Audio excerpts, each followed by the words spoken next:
առավոտյան ժամը դեռ 10-ը չկար այստեղ էին, գիտեինք, որ բերման ենթարկված անձինք կային, բերման ենթարկվածների հարազատները դիմել էին, լիազորագրերն առկա էր, որոշակի խնդիրներ առաջացավ, որովհետև խոչընդոտվում էր, թույլ չէին տալիս, չէինք հասկանում ում մոտ են բերված բերման ենթարկվածները եւ ինչ կարգավիճակում։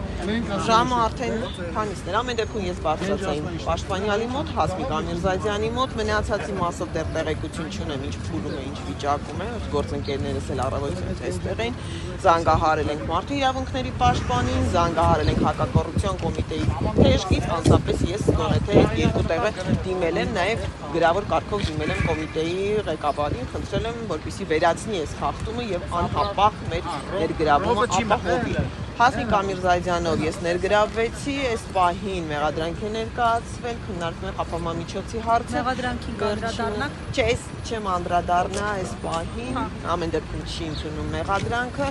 Մենակ այն ամենակարևոր հանգամանքներից մեկը, որ Հասմիկ Ամիրզադյանը 5 որդեգրված երեխա ունի, անչափահաս երեխա։ Ես կարծում եմ հույսով եմ այս մասը հաշվի կառնել։